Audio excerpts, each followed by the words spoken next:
evening. You're most welcome to the second day of our Founders Week celebrations. Can we please be up on our feet as the speaker and the chair take their seats? Thank you. And as they come, if you can kindly mute your phones, we'll be very grateful.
President of the Academy, past president, past vice presidents, vice presidents, Your Excellencies, distinguished guests, students, ladies and gentlemen. On behalf of the fellows of the Ghana Academy of Arts and Sciences, I welcome you to day 2 of 4 days of the 65th anniversary celebrations of the Academy. Tonight's event marked the commencement of a 2-day symposium on the sub-theme, Sustainable Development and the Fourth Industrial Revolution. The topic is going to be addressed by 2 distinguished scientists. We have one here. We're still expecting the second person who, when he comes, will be introduced appropriately. My task is simply to introduce to you the chair for the function this evening, and who is Emerita Professor Isabella Quakyi, Vice President of the Sciences Section of the Academy. Emerita Professor Isabella Quakyi is a professor of immunology and parasitology at the University of Ghana. Her groundbreaking research on malaria, immunity, and vaccine development at the National Institute of Health at New York University, USA, in the 1980s led to the very first approved vaccine, a human malaria vaccine. She's also a fellow of the African Academy of Sciences. Emerita Professor Isabella Quakyi is the first Emerita Professor of Science in the University of Ghana, and she established the immunology unit at the Noguchi Memorial Institute for Medical Research, and was the foundation dean at the University of Ghana School of Public Health. She has earned several awards and recognitions, including the UNESCO Chair for Women in Science and Technology pardon me, in the West Africa region, and the 2014 Laureate African of the Kwame Nkrumah Award of the African Union. She is also the recipient of the Clark Self-Made Ludo. I hope I got it correct. Somehow close. Okay. The American Society for Tropical Medicine and Hygiene. Distinguished audience, we welcome Emerita Professor Isabella Quakyi to take the chair.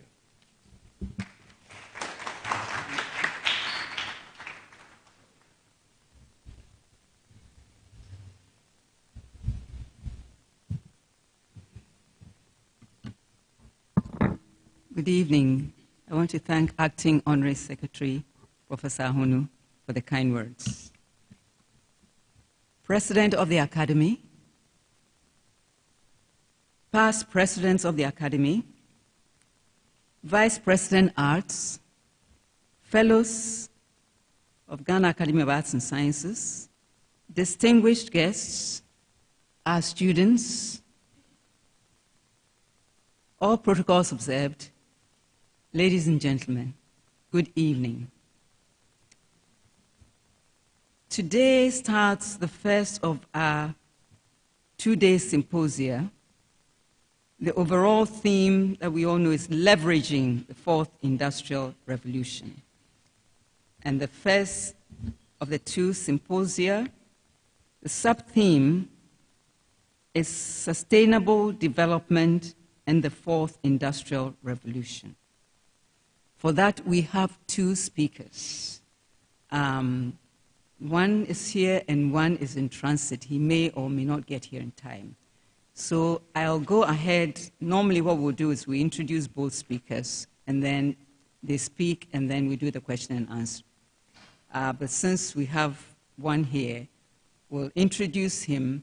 He'll give his talk to the end, and we'll just carry on until, if we're lucky, and the second speaker. But we've got so much to learn from our distinguished first speaker. So without much ado, let me introduce our very distinguished first speaker. And he will be talking, the first topic, on precision agriculture and secular economic strategies. And his profile is Reverend Professor Hans Adu-Dapaah. Reverend Professor Hans Adu-Dapaah started his industrious research career as a postdoc at the International Institute of Tropical Agriculture, IITA, in Ibadan, Nigeria. He joined the CSIR Crops Research Institute in 1993, and by dint of hard work, rose through the ranks to become Chief Research Scientist in 2006. He has developed a number of technologies which have improved the livelihoods of resource-poor farmers. Now, these include the release of 12 improved groundnut varieties, 14 improved cowpea varieties, 6 improved soybean varieties, and 4 French beans. I know who to go to when I'm looking for food. Now, these varieties are high-yielding, resistant to pests and diseases and drought, with enhanced nutrition and consumer-preferred qualities.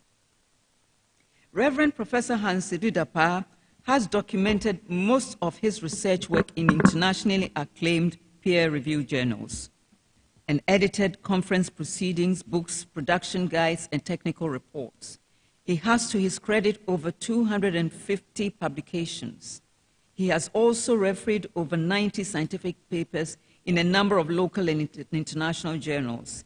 He is a member of the editorial board of Ghana Journal of Agricultural Science, Editorial Advisory Board, Agricultural and Food Science Journal of Ghana, and Frontiers of Horticultural Journal, and others. Reverend Professor Hans Adu-Dapaah has contributed towards building human resource capacity locally and internationally. He has mentored 40 young scientists and supervised research projects of 55 PhD MPhil students, 45 undergraduate students from KNUST, UGL, UCC, UEW, Mampong Campus, Wageningen University, Netherlands. Now, Reverend Professor Hans Adu-Dapaah has served as external examiner for 68 PhD MPhil MS students from universities of Ghana and overseas. As a resource person, he has trained a number of technical and management level personnel in a number of public-private organizations locally and internationally. Currently, he is the vice president of the CSIR College of Science and Technology and a professor of plant breeding and genetics. He is an adjunct professor of plant breeding and genetics in Sunyani Technical University. Reverend Professor has served in numerous levels of management positions. These include head of Division of Legumes Improvement, Deputy Director, Acting Director, and Director of CSIR Crops Research Institute 2008 to 2014. He has been a consultant for USAID, GTZ, GIZ, World Bank, Global Crop Diversity Trust, EU, the University of Saskatchewan, and others. He has coordinated a number of national and externally funded projects with oversight responsibility of the National Center of Specialization under WAP. He has served on 35 national and international steering committees and management boards, and these include the National Seed Council, Cocoa Research Institute of Ghana Management Committee, CSIR Committee on Sustainable Funding Mechanism, Millennium Village National Advisory Board Directors, Directors Management Committee of CSIR, CSIR Budget Committee, CSIR Management Board, and others. He was a member of the West Africa Center for Crop Improvement, Quakyi, and he is a permanent assessor for CSIR Promotions and Appointments Committee. He represented CSIR as a technical person in the drafting of the following bills: the Plant and Fertilizer Act, Biosafety Act, Plant Variety Protection Act, and the National Science Policy. He was elected Fellow of the Ghana Academy of Arts and Sciences in 2014, and he chairs the Food and Agric chapter of Gaas currently. Reverend Professor has been the chairman of SPD Management Committee of Cocoa Board, and from 2019 to 2020 and 2021 to date, he is chair, Technical Committee, African Regional Intellectual Property Organization. Reverend Professor, his hard working has not gone unnoticed in both local and international circles. He is deservedly a proud recipient of over 15 career awards, and these include the 2000 Outstanding Scientist of the 21st Century Diploma Award and International Scientist of 2001 Diploma Awards by the International Biographical Center in Cambridge, England. Other awards include the recipient of 500 Leaders of Influence Awards by the American Biographical Institute, Inc., 10th edition. National Best Researcher Award 2005 at the National Farmers' Day in Avrongo. National Best Scientist Presidential Gold Award at the First Ghana Science Congress, August 2011. Faculty of Agriculture, KNUST, 70th Anniversary Academia Award for unwavering dedication to academia, exemplary service to students, and profound impact on global agricultural landscape in February 2024. That's very recent. Now, Reverend Professor Hans Adu-Dapaah is an ordained servant of God and Deputy General Overseer of Oasis of Love Church, Kumasi. He's married to Reverend Mrs. Evelyn Adu-Dapaah with 3 children. So, audience, your most distinguished speaker, and both online and in-house speaker, your audience. Thank you very much.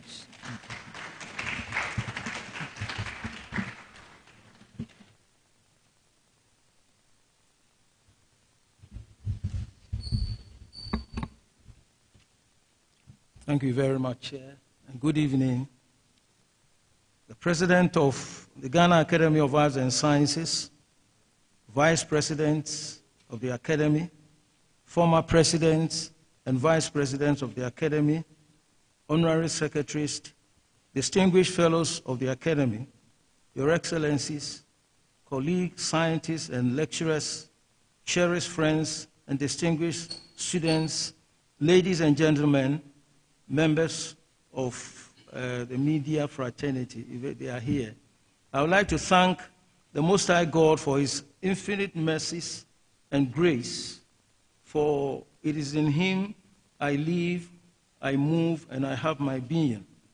I would also like to express my gratitude to the Academy for giving me the opportunity to deliver this lecture on the sub-theme, Sustainable Development and the Fourth Industrial Revolution. The title of my presentation this evening is Precision Agriculture and Circular Economy Strategies. Now, this topic is apt for a time like this, when climate change is staring us in the face with dwindling resources and increasing population. Now, my presentation will be in slide 4. So that is the title of my message and my presentation, Precision Agriculture and Circular Economy Strategies. Now, this is the outline of my presentation. Now, as global populations grow and climate change intensifies, the agricultural sector faces increasing pressure to produce more food with fewer resources. Agricultural productivity in Ghana is low compared to other parts of the world due to many constraints. And it's a technology gap. These are yields from various countries. US is getting, the average yield of maize in the US is, that's that?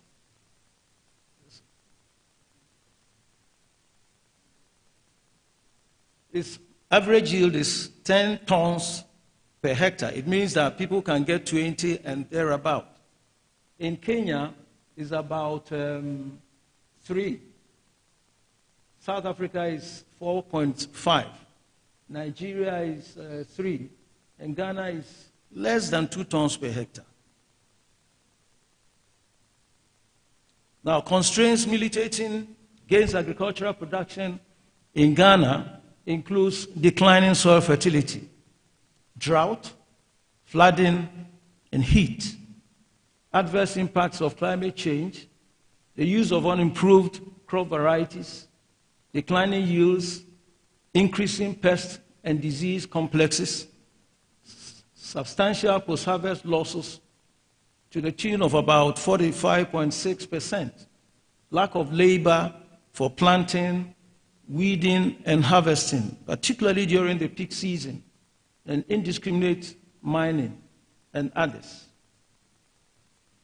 Now, traditional farming adopted in Ghana leads to resource overuse, soil degradation, and waste. And you all bear with me that this type of farming cannot feed the teeming population. That is why this topic is very important. Now, the past and present fourth industrial revolution started with about 10,000 years ago, our ancestors moved from hunting and gathering of animals to farming. Then, in the 18th to 19th century, we had machinery use in agriculture. Then between 1950 and 1960, we had the Green Revolution, and Africa was left behind, including Ghana. And that was where the adoption of technologies like hybrid varieties, we are still fighting with hybrid varieties in Ghana. Chemical fertilizers and pesticides. And then, current 2010 to present, we have the digital revolution, where we use automated farming practices, big data, artificial intelligence, and others. So, the fourth industrial revolution, focusing on precision agriculture and circular economy, is a strategy to ensure sustainable agriculture, food, and nutrition security. So now, the definition of precision agriculture is a farming method that uses technology like sensors and GPS to carefully monitor and manage crops and livestock. Now, this helps farmers to use just the right amount of water, fertilizer, and other resources, making farming more efficient and reducing waste. Now, we have some of the strategies, including precision resource management, where we use smart irrigation systems, targeted fertilizer applications, optimize resource use, reducing waste and environmental impact. We also have predictive analytics, where machine learning models forecast crop yields, disease outbreaks, and market demands, as well as weather conditions. We also have precision agriculture, utilizing these technologies to improve farming practices, using artificial intelligence and big data for pest monitoring, soil moisture measurement, and crop health assessment. We also have automated farming systems, where the use of robotics and autonomous vehicles performing tasks such as planting, harvesting, pest control with increased efficiency and reduced labor cost. Now, the first strategy for precision agriculture is improved crop varieties. And the reason is that for any crop yield, 50% of the yield comes from the genetic makeup of the crop. So if the seed is not good, no matter the amount of fertilizer or chemicals you apply, your yield, will not be as expected. And here I'm saying that in Ghana, the Crops Research Institute and the Savannah Agricultural Institute and other universities have developed high-yielding crop varieties, pest and disease resistance, drought and heat tolerance. In September, I was in the north, and for 6 weeks there was no rain. And most of the farmers lost all their crops, except those who planted drought-tolerant maize.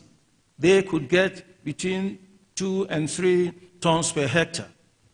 So that is why I said that crop variety, improved crop variety, is the #1 strategy in precision agriculture.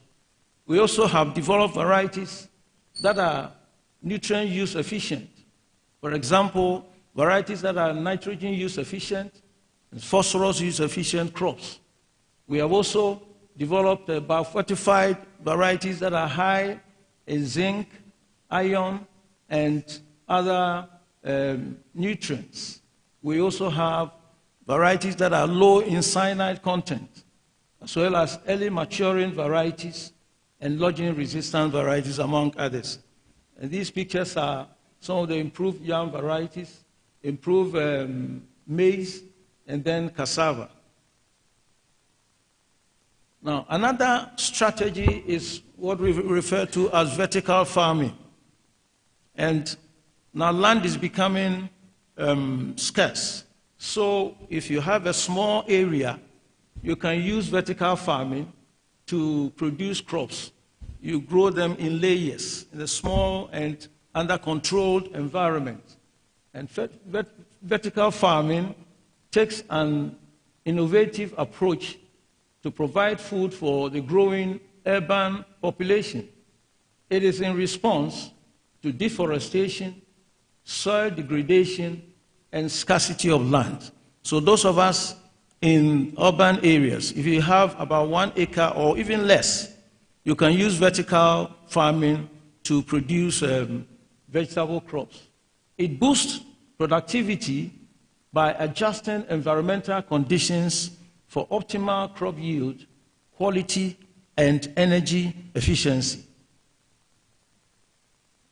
Now, we also have another strategy, smart irrigation. And this picture was taken in the northern part of Ghana, where they use solar-powered this thing for the irrigation. And smart irrigation ensures adjustment of water use based on real-time moisture data. So before you apply irrigation, you know the quantity of water the plant will need. You don't just irrigate for irrigating's sake. And that is why there's a lot of wastage in the system. You also, and weather conditions, and it helps to conserve water and optimize crop growth. These are the benefits of smart farming, which enhances food production and alleviates agricultural water competition. Now, another strategy is the use of drones and satellite imagery to monitor crop health, detect pests, and assess land conditions, and by so doing, helping farmers to take timely action. You don't have to wait. You know exactly what your farm or the crops need, and you apply. So, and this is a picture of remote sensing and drone technology. This is the drone. The guy is collecting data.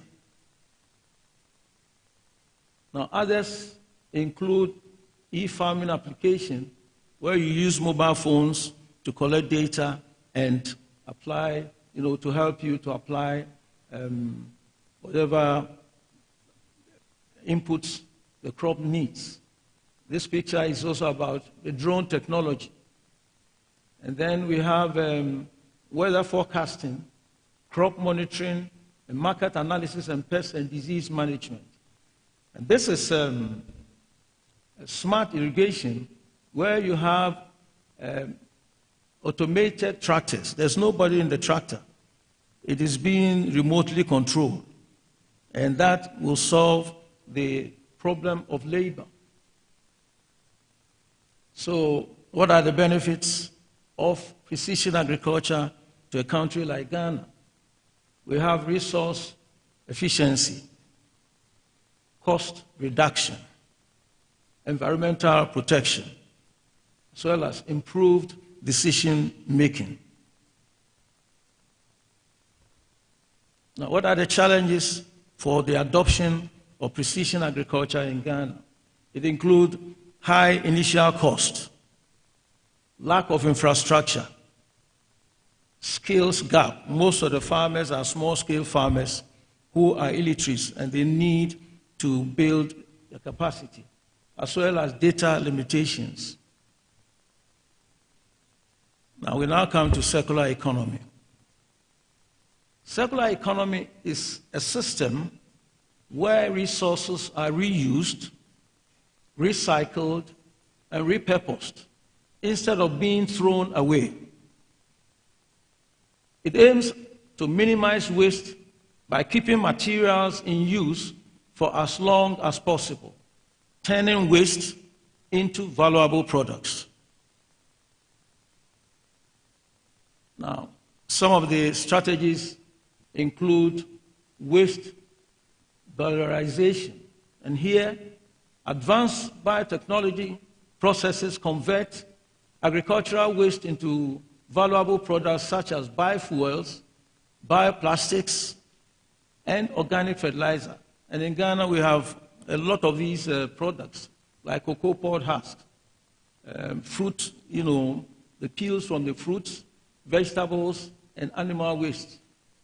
We also have precision fermentation, where engineered microorganisms produce high-value compounds for food, pharmaceuticals, and industrial application. We have another strategy is data marketplace. And here we have blockchain and smart contracts which facilitate transparent and efficient trade of bio-based products and services.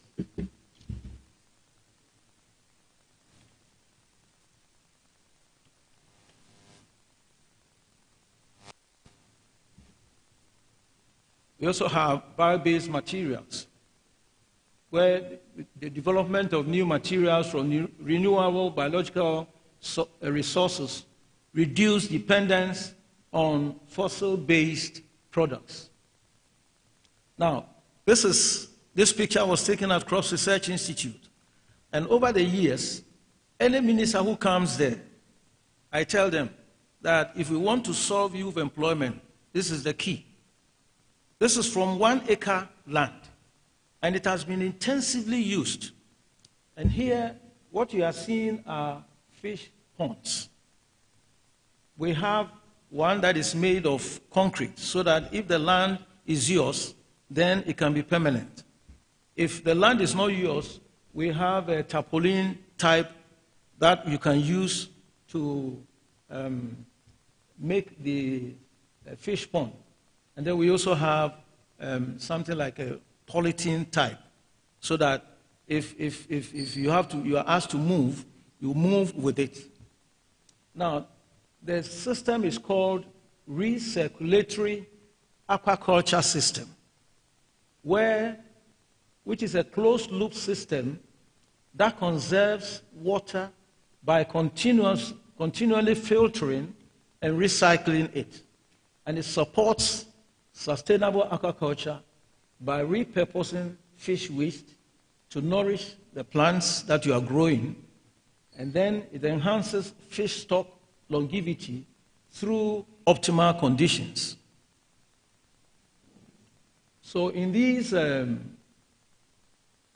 tanks, you have catfish, and almost every 3 months you harvest. So within that compound, we call it a cottage.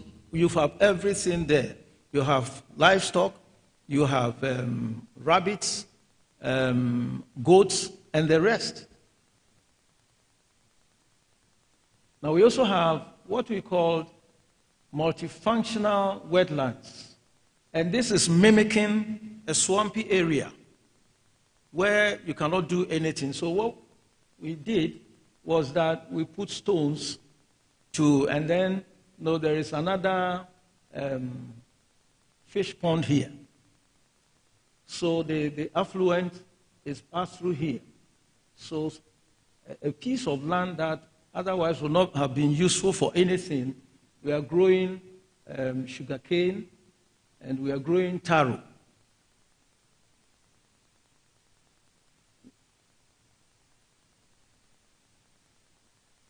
Now, another strategy is the production of biochar.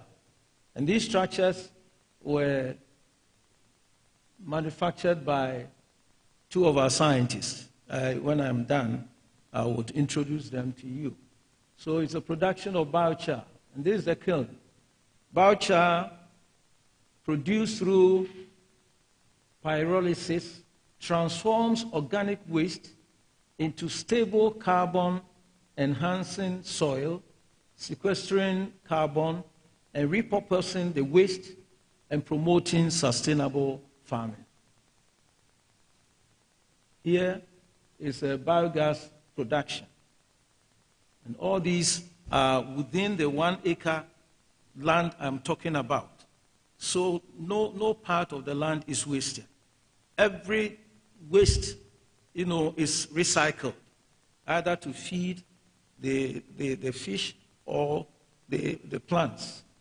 And here, anaerobic digestion of fish and organic waste produces biogas, converting the waste into renewable energy, lowering waste management costs, and utilizing byproducts and supporting energy sustainability. We also have these black soldier fly larvae. The black soldier fly larvae converts organic waste into high protein feed, thereby reducing feed cost, minimizing waste, and enhancing sustainability and promoting nutrient cycling in aquaculture. We also have what we call the DVAGRI Mushroom Initiative. And this initiative uses sawdust compost for oyster mushroom, turning waste into resources and producing fertilizer and promoting sustainability with economic and ecological benefits for food and nutrition security.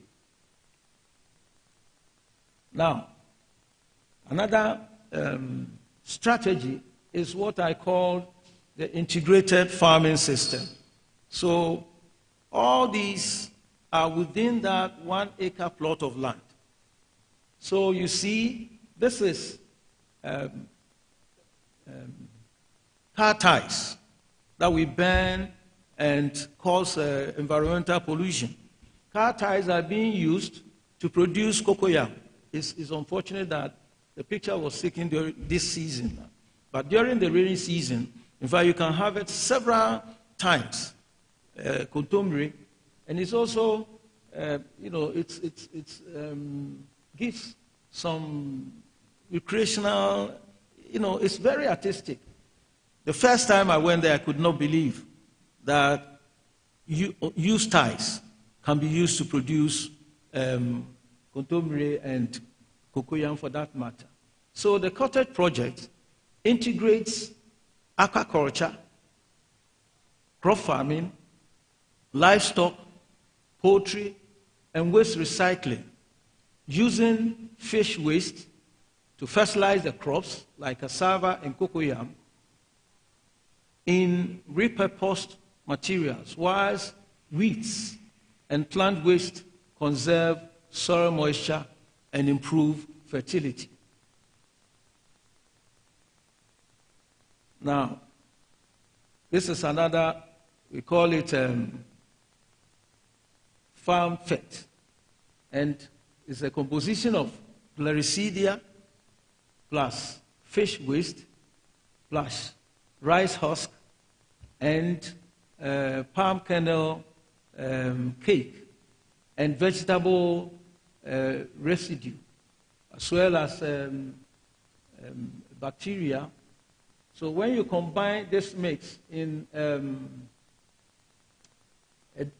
airtight barrel, it ferments. And at the end of the day, this is what you come up with.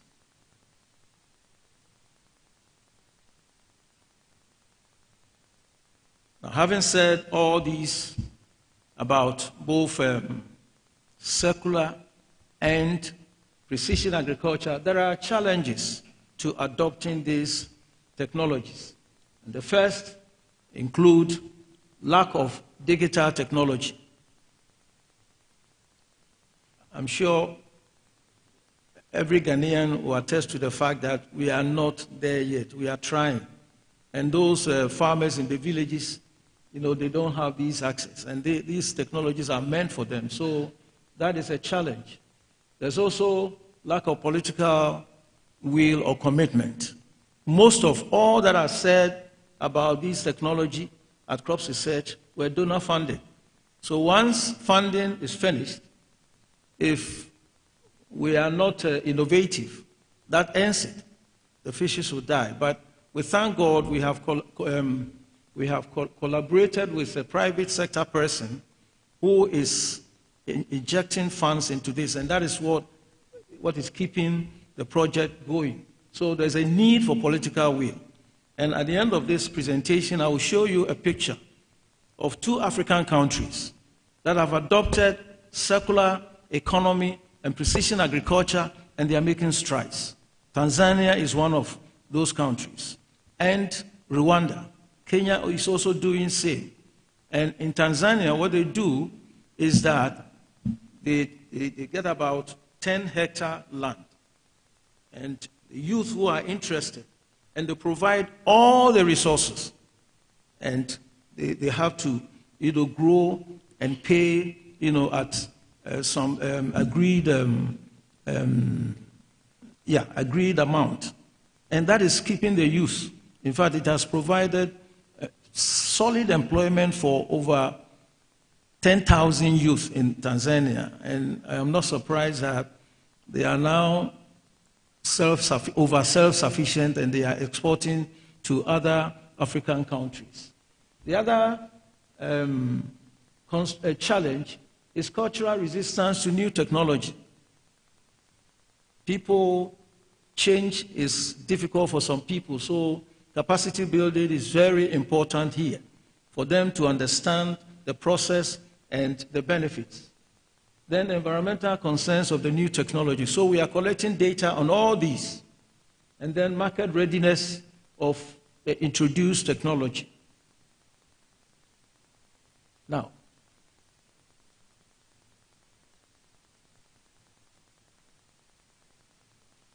so I think I need to.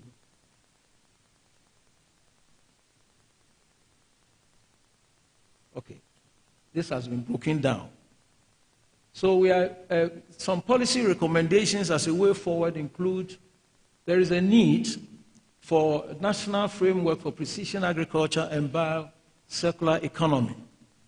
And here we're talking about guidelines. There's a need for guidelines, standards, incentives to promote adoption and continuous innovation. Again, there is a need to invest in education and training. There's a need to develop specialized programs at the agricultural colleges and universities. There's also the need to create public-private partnership, as what is happening at crops. A private person is manning a thing, and we are sharing, the proceeds. So government agencies, research institutions, and the private sector should partner to make this work. There's also the need for improved access to finance, since I alluded to the fact that the initial cost is expensive, and therefore financial products and services for precision agriculture, technologies, and bio-circular initiatives should be promoted. And then there's also the need to strengthen the digital infrastructure, where rural band connectivity and mobile networks are improved. So what is the future outlook? Precision agriculture enables smarter use of resources, reducing waste and increasing productivity.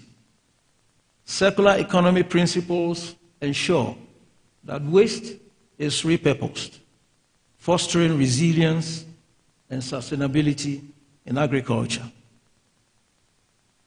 This is what I was talking about. This is taken in Tanzania. So the youth, they'll give you about 10 hectares, maybe about 5 or so, 5. You sign a contract, and you have all you're supposed to produce and pay. So I'm not surprised that they are now achieving 128% self-sufficiency, and then exporting the surplus to other African countries. Ghana can do maybe even better than that if we put our resources together. Then Rwanda is also implementing precision agriculture and circular economy. And Rwanda's agricultural sector has enjoyed an annual average growth of 5% over the last 15 years, while the country's GDP per capita per year increased from $441 in 2007 to $1,004 in 2022. I'm sure by now it will even be higher than this. Now, these are the team I'm working with. The engineer, Dr. Shadrach Amponsan, is the one who manages the cottage.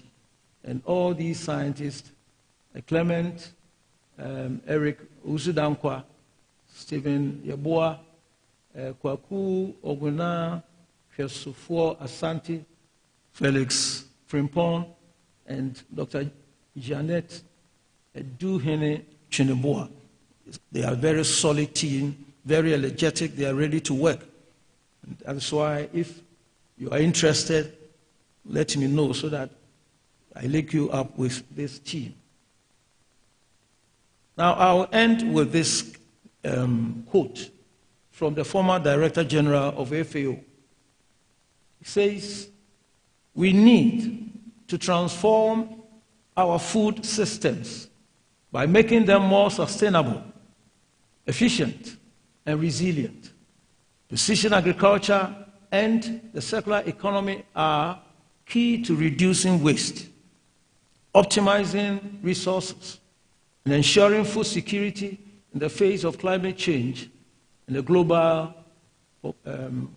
growing global population." Unquote. And this is by José Graziano da Silva, the former Director General of FAO. Now, my call to action is to secure a sustainable future, we must adopt these innovative strategies in our agricultural practices, transforming challenges into opportunities for growth and sustainability. And it starts from you and I. So on this note, Madam Chairperson, I want to thank you very much. But before I bring my lecture to a close, I want to acknowledge Professor Noku. He was the one who nominated me to present this paper. He just called me, Hans, there's this, and I know you can do it. So I took the challenge up, and I want to thank him for nominating me. I'd also want to thank the DG of the CSIR, the president of the CCST, CSIR, and he's here, Professor Pia. Thank you very much for your support. Colleague lecturers, scientists, and students, my students. And I would like to express my deepest gratitude to my wife, Reverend Mrs. Evelyn Adu-Dapaah. She's not here, she's watching, she's in the US. And watching by Zoom, she's a precious gift from God to me.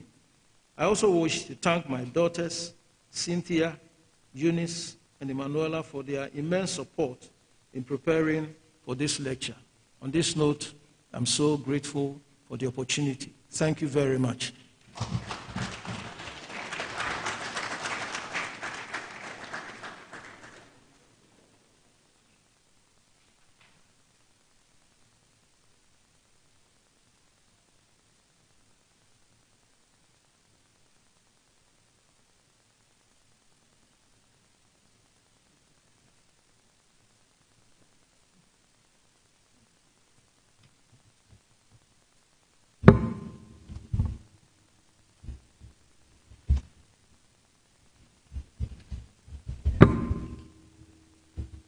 Thank you very much. Now, audience, we've been entertained to an extraordinary lecture, education in farming, precision farming and circular education strategies. This has been fantastic. Can we give him another round of applause?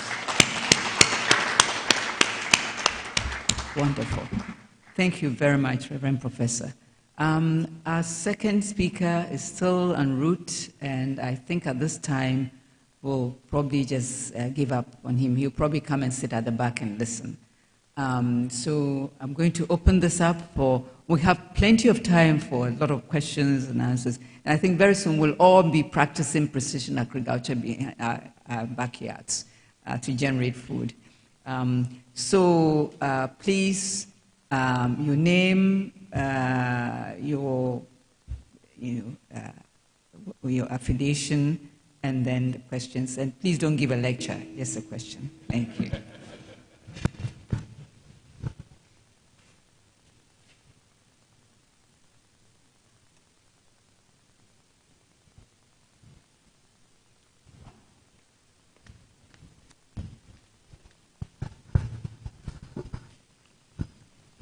Yeah, thank you.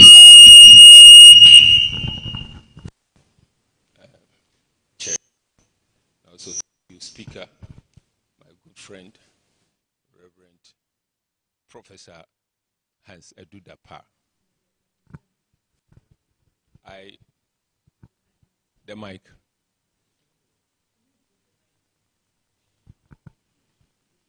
I'm okay. Am I okay? Okay, that's fine. Thanks. Great. So my question, if you recall, several years ago, there was a gentleman called General Benasco. And during his period, I was young at that time, they were Prempeh College, maybe at that time, he was able to stimulate the entire country to produce food. And I remember there was bumper harvest at that time. Now we're talking about skills gap. In the universities, all these things are being taught. Students come to the cottage from KNUST, they look at all these things. But I've been thinking in my mind, why they don't get involved in the production of food and most of the things that you've talked about. So there could be perhaps maybe a shift in the mind. I want to find out from you, knowing us as a people, you mentioned Rwanda, Tanzania. Thank you very much. You've mentioned all these countries. What is their mind? Is there a gap in the mind of the people, particularly as compared to these countries, or you think that there is something else? Because all these technologies are known to our youth. There have been many policies and actions over the years in this country, and then I mentioned Benasco in particular.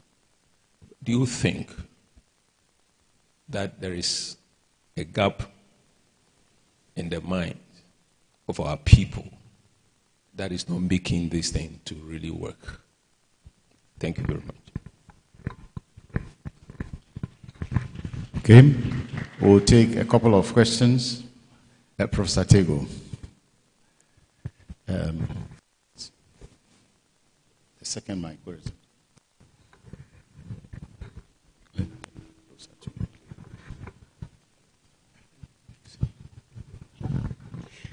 Thank you, Madam Chair. The issue of upscaling all this, because the bottom line is that if we do more of it, we get more out of it. Perhaps you might have some ideas as to how to upscale the situation. The second part of the question is, so if I should get an acre of land and set up something like what you have there, what is the time scale that I should expect, getting something out of it? Because all these young people here, for them, that is the bottom line, how quickly they can make money. And that's why they do galamsey, because they can get the gold to sell. But if we want them to change, as he says, the mindset, to move to more sustainable activities that will give them what they want and also save the planet, that is what we want. So, well, I think I said I've given my questions already. Thank you. One more question, and then we will ask the speaker to respond. One. Oh, Prof, can you repeat the last question? Yes. One was to do with expectations, that if I started something like this, could I say in 1 year expect to be reaping benefits? The returns. Or is something that is going to take me 5 years before I can see results? Yeah. Okay. Any question from our dear students? Yes.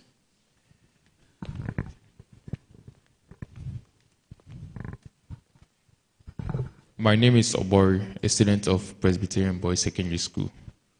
And my question is, does the government have any initiative to help the young venture into this business? We need a government person here. Asking whether there's any help from government to let the youth enter. Yeah, okay, we'll take the fourth question and then we'll ask him to respond, and then we'll take some more. Five at a time. So we need 2 more, okay. Madam Chairperson, Reverend Professor, all protocols duly observed. Please, my question is, to add up to what my brother said, what is the government doing? That's one question aside. But what is the academy doing, or do we want to try to improve the situation? What is the academy doing itself to help the government? Thank you.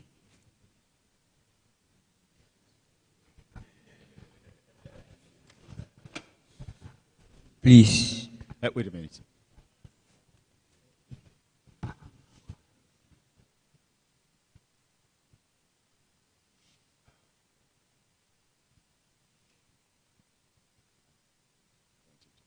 Yes, the last one, and then we'll break. Yes. During the lecture, you spoke about improved plant varieties. But I'm wondering, what exactly is done to those plants to make them like resistant to droughts and diseases and things? Please repeat the question. During the lecture, you spoke about improved plant varieties helping in the production process. So I'm asking, what exactly is done to those plants to make them resistant to drought and like diseases?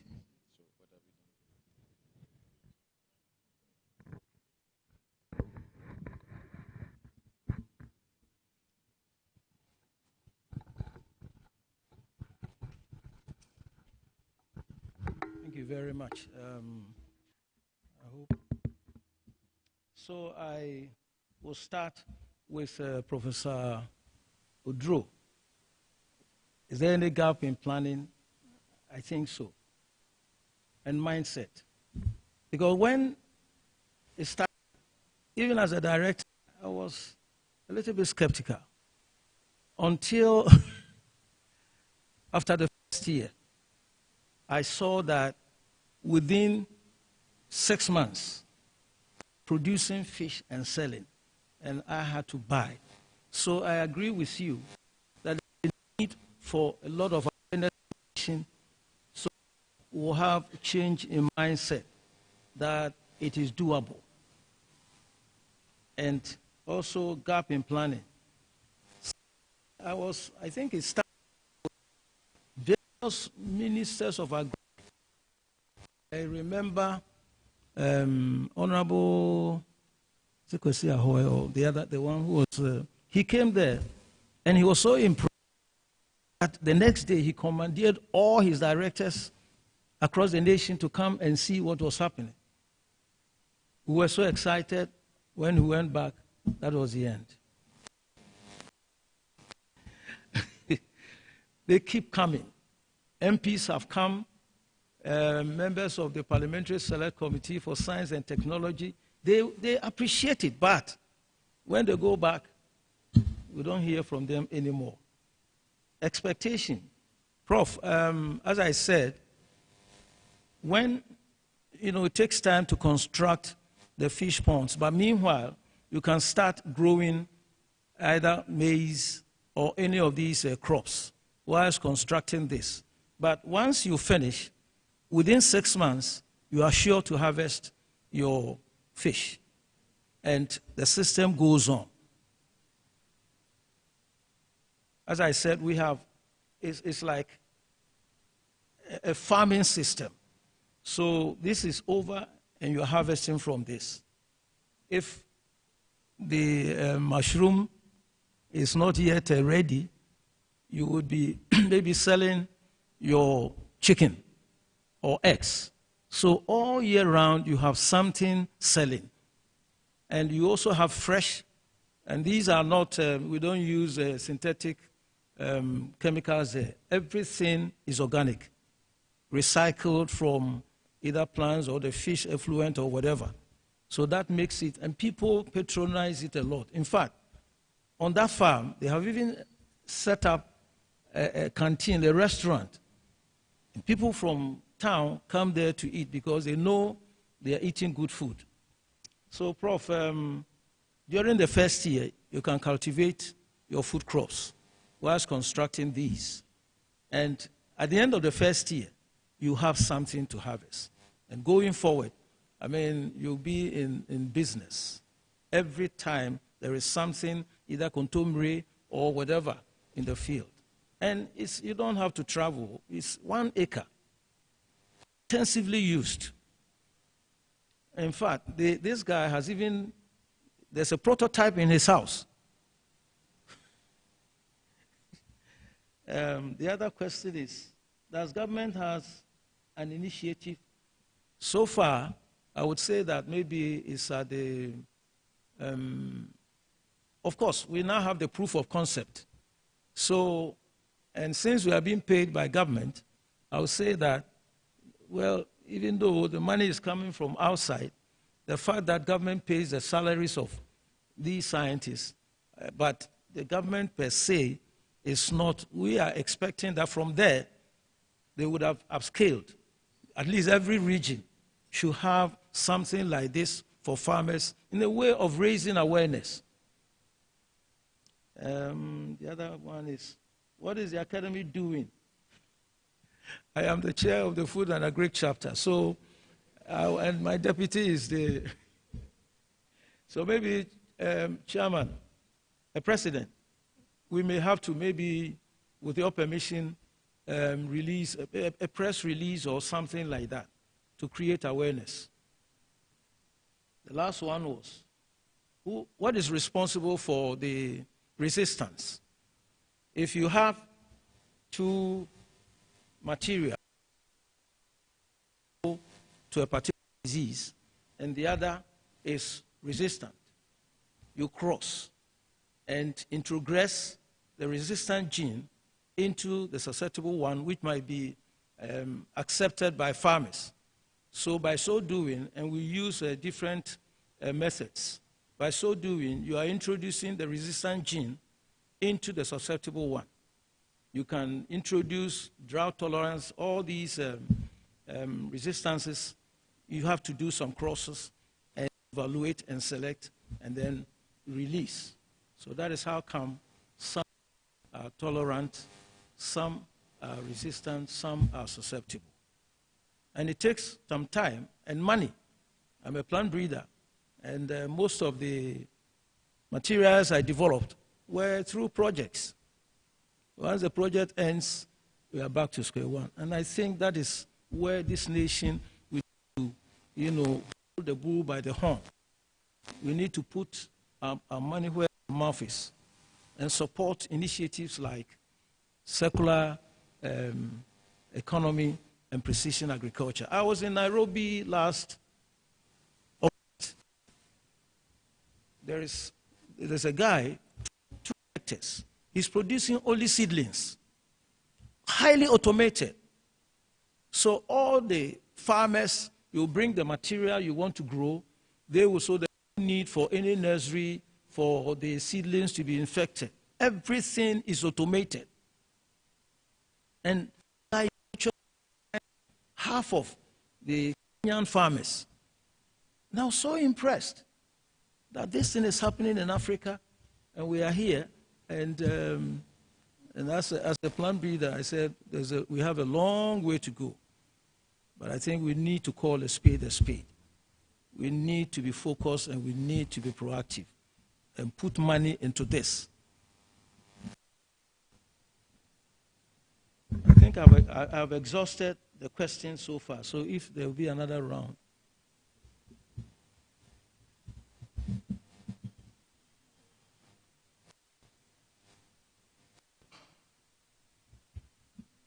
We'll take another 5. Madam Chair, let me use this opportunity to ask the Speaker a question. It looks like these technologies, the initial capital outlay may be quite high. And that's why I agree with the student who asked, there should be a government initiative.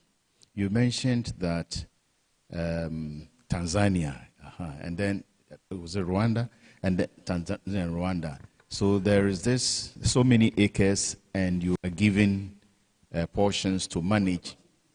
Yes, so yours is to grow. And I suppose I hear also that in parts of Bangladesh, where land is limited. You are given the land and you are given a quota to produce. If you don't produce, you are out. Your land will be allocated to somebody else. So the initial capital outlay has been born and the system has been established. So it is the young farmer or the farmer who is now managing it. Then in the earlier presentation, you enumerated several factors which militate against farming. Yes. So, like talking about drought, lack of water, and so many things. So, for somebody who has a few thousands of CDs, pardons the CDs, might feel more comfortable putting his or her money in treasury bills and go sit down and at the end of the month get something. Whilst all these things trying to depend on the vagaries of the weather, you see. So what do you think? That's my question. You answer it later. Any questions? We need 4 or 5 more.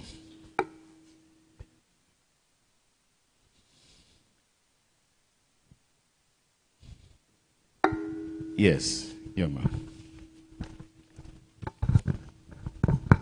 So my question is, are the farmers being educated about this project right now? Because most of the farmers are illiterate, as you said in your lecture. I want to ask if they are being educated on this program.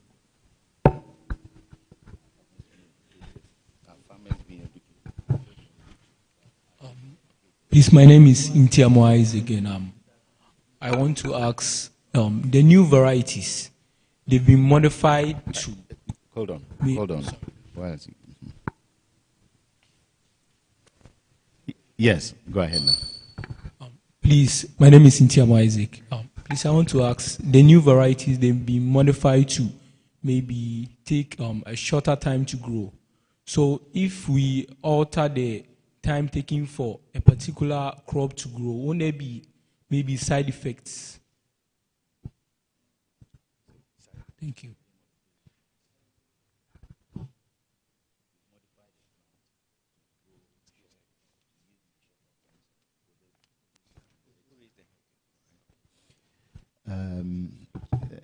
Another person? Yes. Please, my name is Inshraishan. I want to ask, why agriculture?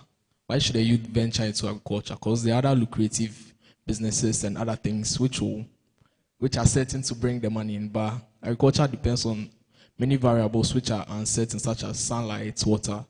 So why should a youth go into agriculture, which is not certain to give them the money they want to make? So that you can import your food. You need to eat. Why agriculture? Okay. Okay, so yes. I wanted to ask if, since agriculture is like generating most of the revenue for the country, why is it that the government is not taking any initiative? Like, let's say, granting low interest loans to farmers and also educating farmers on practicing precision agriculture rather than the indigenous agriculture. And also for the change to occur, maybe what is the ratio of the crop yield being produced by precision agriculture to the ratio of the crop yield being produced by indigenous agriculture? Thank you.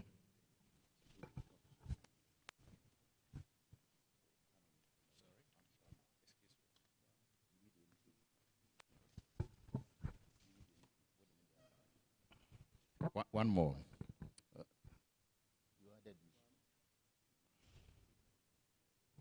Oh, okay. All right.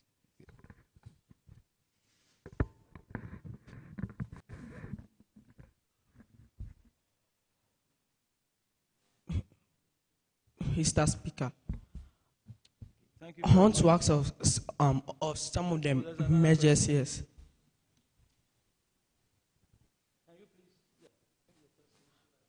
Yes, please on to ask of some of the measures which have been put in place to ensure the adoption and implementation of precision farming and circular economy methods by farmers in Ghana. Some methods put in place to ensure the adoption and implementation of precision farming and circular economy technologies by farmers in Ghana.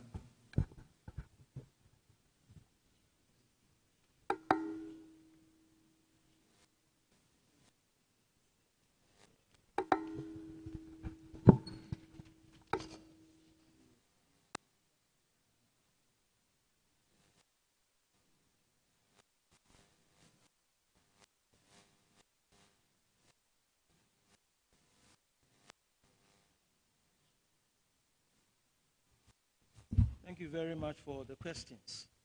The first, since it is capital intensive, government should be involved.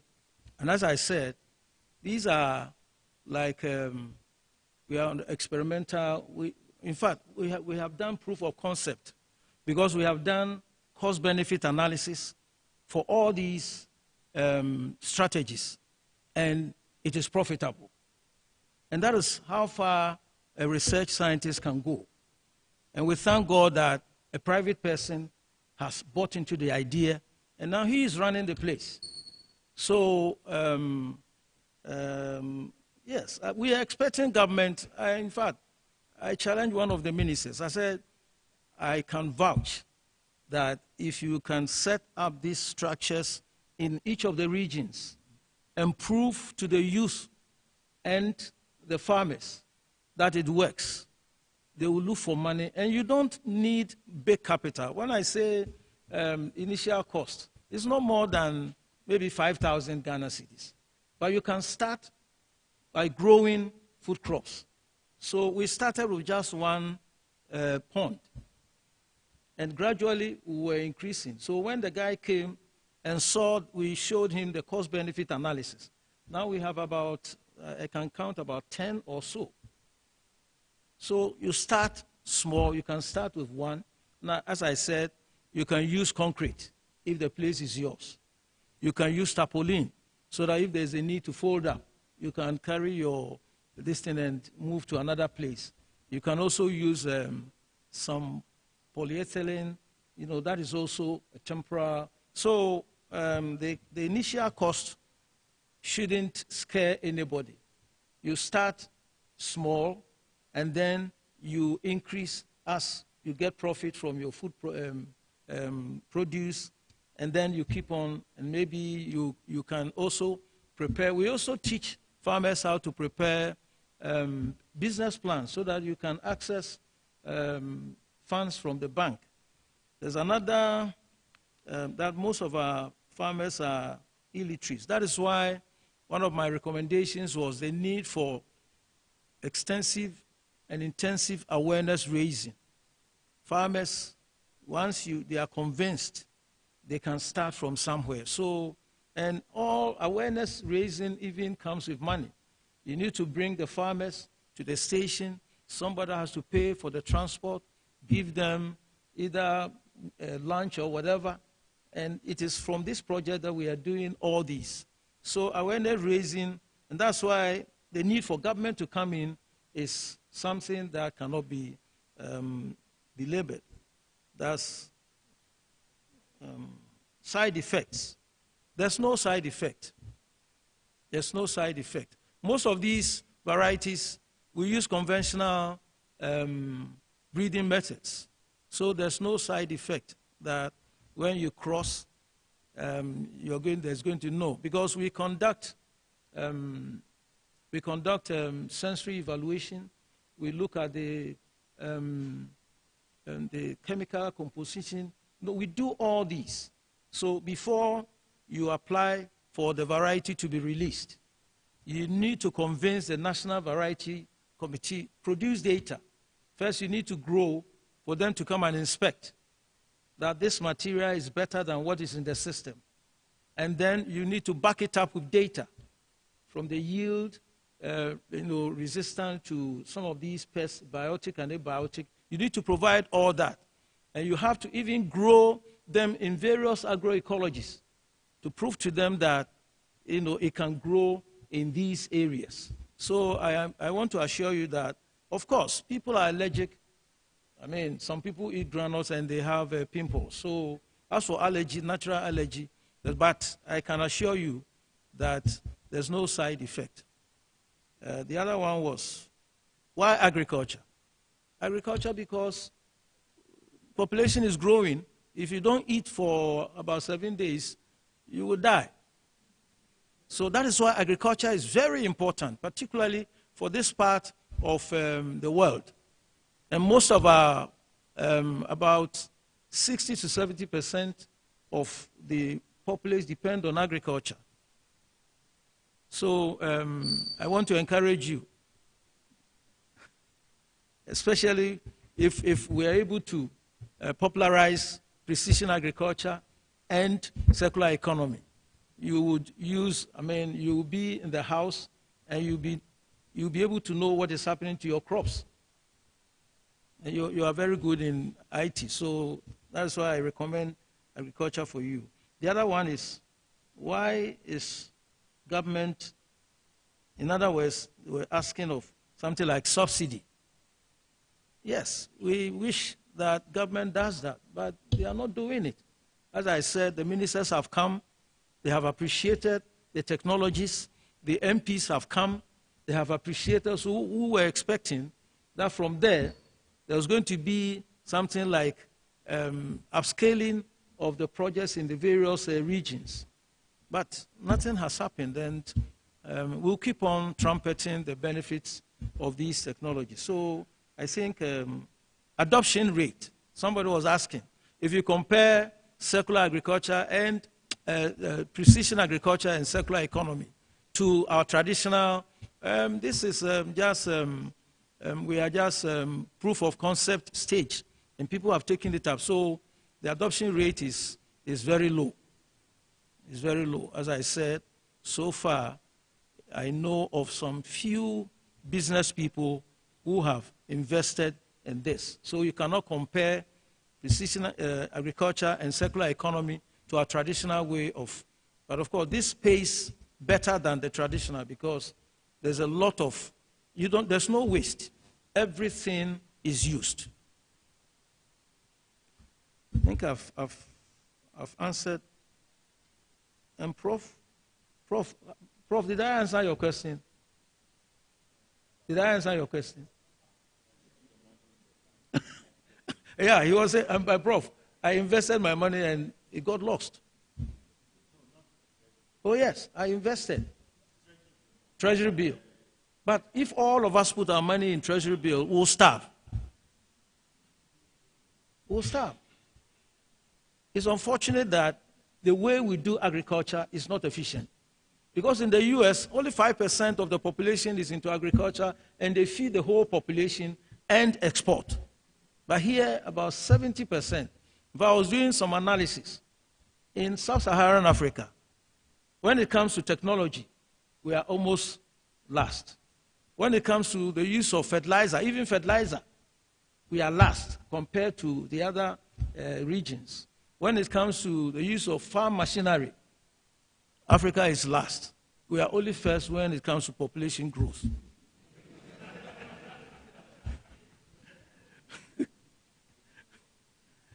When I saw that, I bowed my head in shame. So we need to back up. And we have the people who are knowledgeable. They need to be resourced to do more.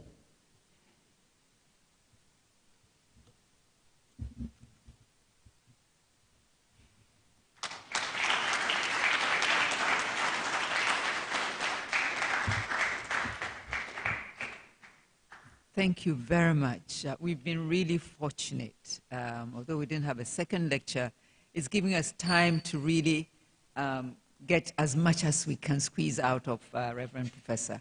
And really, we're most grateful. Another round of applause.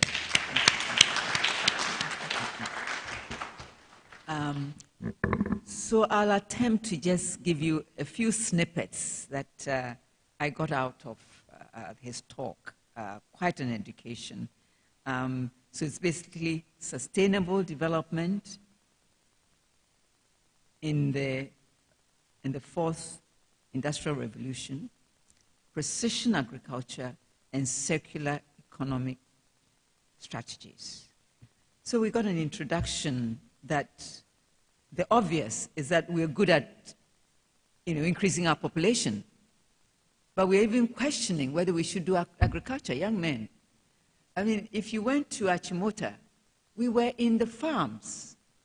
And I think this should start in the schools. Every morning, we would go to the farm, we collect eggs, we planted, so we were growing. At some point when the IT kids increased, they became allergic to farming. But the older population, we were on the farms every morning. So I think this is where we have to start, let the youth know that you have to eat. So you've got to learn to grow. And there's nothing more enjoyable than seeing some tomatoes grow in your backyard, seeing some okra. I mean, it's just so exciting. And today, we've got a lecture on how you can do precision agriculture and circular economy. I think today has been really exciting for me. And, we got an introduction that none of this, there are certain constraints, indigenous farming, the fertility of the soil, droughts, flooding, adverse, climate change. This is all happening. But in spite of that, scientists and innovators have gotten together and identified how we can improve and get food, because we need food to eat and survive. And he went through chronologically, the old age, the Stone Age, and then we got to use of machinery, and where we just completely got lost, Africa got lost, is the Green Revolution, and we're left behind. But now, from 2010 to the present, the digital precision agriculture, and I think this gives us a chance to catch up. So with precision agriculture, farming is becoming more precise. You're reducing waste, optimizing resources, and and then we're developing with AI and robotics. And he's showing how all this is being brought to be part of agriculture development.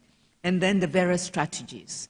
The first strategy is improving the crop variety, and he's convinced us that these drought resistance and crossbreeding is not creating terrible species. It's really safe, and they have to go through a whole process and procedures to prove that these new varieties are safe and more nutrients bearing. And he listed the number of those who are nitrogen fixers, crop that are high in zinc, and we all know how zinc is important in the immune system, and low in cyanide, and especially the maize and various crops. And then he touched on vertical farming, where land is scarce, where we can use our own back, even old lorry tires. I mean, isn't that exciting? And urban farming, and then touched on where there's obviously deforestation and galamsey that we're busy destroying our countries. This is where we have to channel our energies, and the use of solar power, smart irrigation, economic use, and the exciting bit is that every waste is utilized. You're using waste to provide energy, use to growth, and if this doesn't excite you, I don't know what will. And even drones. So we're using digitization and development to apply to agric development. Use of drones to monitor. So you don't even have to be there. You know, you have machines that are driven, you know, robotics. And he went through the benefits of precision agriculture, resource efficient, the cost reduction, and you know, you get the protection. And then he then went on to secular, and the need for infrastructure, built infrastructure, and the problems with infrastructure. So that is where precision agriculture comes in, that you need very little infrastructure to get food. And then the secular economic technologies, where you're turning waste to valuable products, waste valorization, precision in fermentation, digital marketing, and then bio-based, recirculatory agriculture, the systems of filtration, recycling, especially, you know, providing fish stock, and every 3 months, you know, you're getting food. Doesn't that excite you?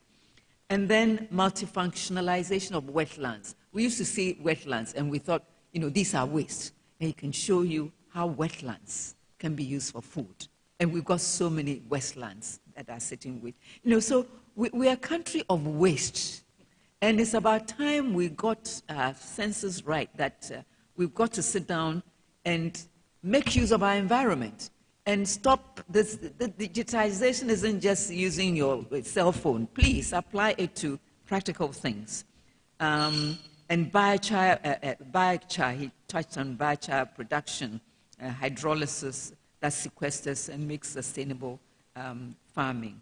And the black soldier fly larvae, that's also important. I'd be rather afraid of the black fly larvae, but it's only a larvae, so one can. And I like the divagri mushroom production.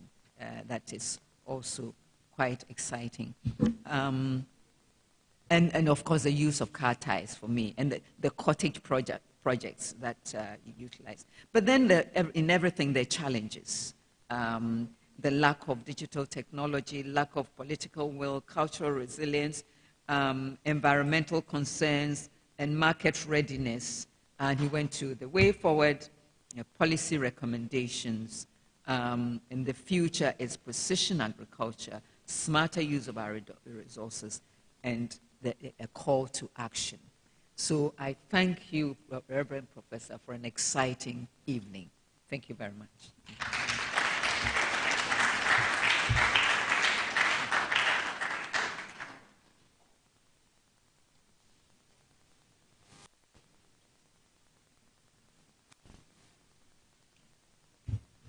Thank you, Madam Chair, for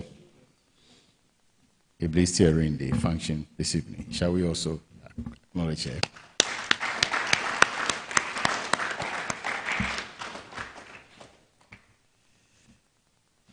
The symposium continues tomorrow under the sub-theme, Bridging the Digital Divide.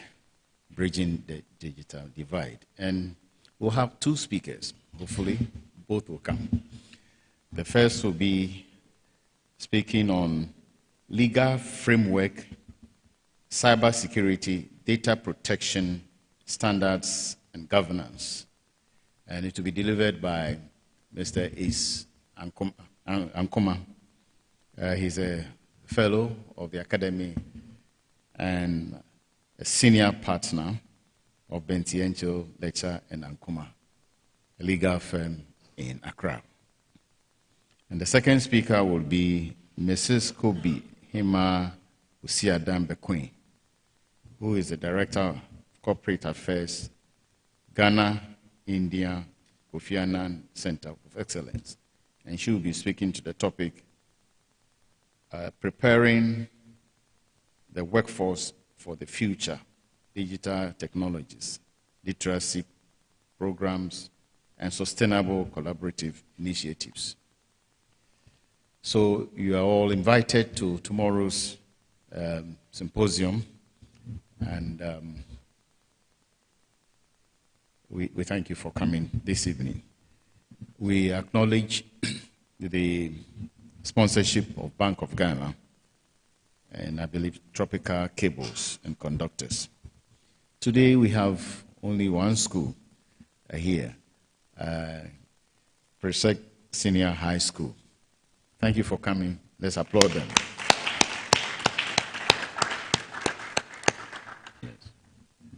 I have not been informed whether there is light refreshment or not, but there is. If there is, you will be notified as you exit. So thank you for coming and enjoy the rest of the evening. We'll see you tomorrow.